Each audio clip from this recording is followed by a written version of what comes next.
Hello, my fellow tax slaves. How are you doing today? And I, Pork Chop, am here to tell you guys that prices are going up if you ain't noticed. And here locally in the city of Camden, they done raised electricity prices and then said, wait a minute, we ain't gonna raise them right now, y'all, but you still got to pay for the fuel surcharge. Yep. And just today, Josephine got a notice of filing and public hearing from the Dominion Energy of South Carolina Incorporated.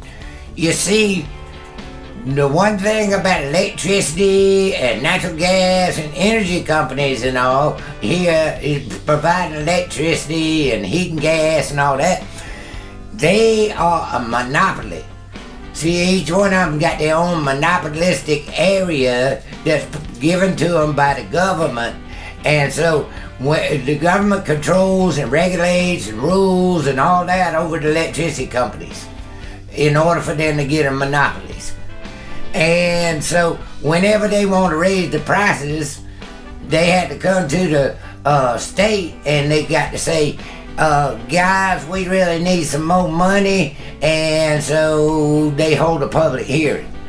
And so you can see from this here brochure that they are intending on raising the prices of natural gas, because everywhere you go, the price of natural gas and the price of diesel fuel and the price of regular gasoline and the price of everything is going up and up and up and up. Well, what is the reason for all this?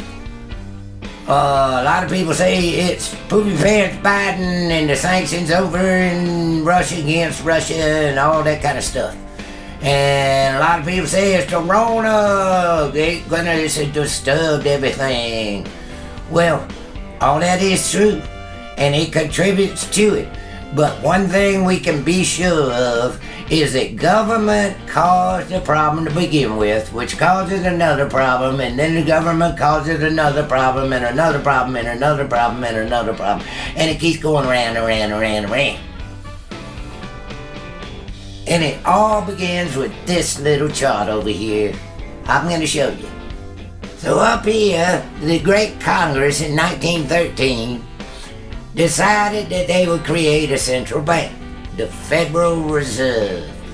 And the Federal Reserve is the one that creates the money out of thin air, you know.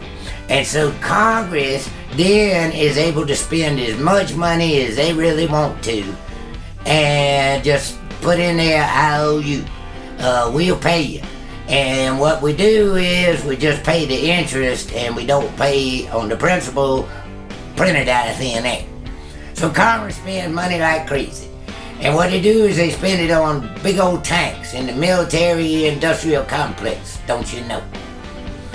And then it goes down and down and they spend it on Big Pharma. And they make Big Pharma all kinds of money selling pills and shots and all that kind of stuff. And then they send stimulating checks out to all us tax slaves. And billions and billions and billions goes to the banks and all that kind of stuff. And so all that money flows and flows and flows down and down and down and down. And it goes into the economy.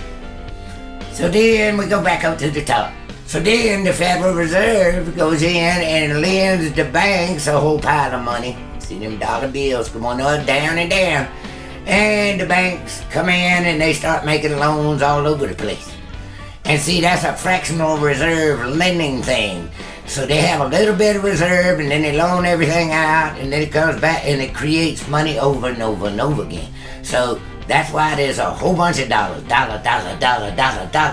And all that flows down into the economy. So then we go back up to the top. So boom. And guess what? You have Wall Street. Wall Street gets money in the back door from the Federal Reserve. It's called quantitative easing and that kind of thing. We ain't really supposed to know that, but they buy stocks and all, and mortgage-backed securities and all, in the back door and put it on their balance sheet. And they got like 7 trillion in on the balance sheet now. way up from $1 trillion a while back. Anyway, so Wall Street goes and buys back their stocks, and they pay dividends, and then the big boys get the bonuses, the old C, E, and O's. Well, all that goes down, and it trickles down, it goes into the economy, see? Well, guess what? All these dollar bills is chasing the same amount of goods or lesser goods, because the Rona, there's lesser goods, because, they shut down everything. So you got a whole lot of dollars chasing lesser goods, and that makes the prices go up. So the prices go up, more higher prices. Whoop. And then the government causes the whole problem. The government caused all this problem by creating the Federal Reserve and printing money like crazy. And then the government says, well, we'll fix the problem by spending more and sending stimulating checks to everybody and all, and create more money. So the circle goes round and round and round and round. They say, more problem, more higher, more problem, more higher, more, and it goes round and round and round. And it's kind of like a turd in a toilet bowl. That water keeps going faster, and shoot, and then it's done. Well, that's where we're at, ladies and gentlemen. So when we playing higher gas prices, higher hamburger prices, higher. So when we playing all these high prices, it is important for us to remember where the original problem comes from. And it's the Federal Reserve and the central banks creating money out of thin air. That's the people that we need to get rid of. And Congress is the one that put them in power. So Congress needs to go too. All this is going to cause everybody out here to have a bad Christmas time. Don't you know? So anyway, that's what's going on in the world today. And that's the big picture. And it's something that you need to think about. So don't get mad. Well, get mad at the little politicians still spending money and everything and taxing the shit out of us. But mainly get mad at the federal government and tell them in the Fed. Anyway, that's all I need to talk to y'all about today. This is Pork Chop signing off. We'll see you later.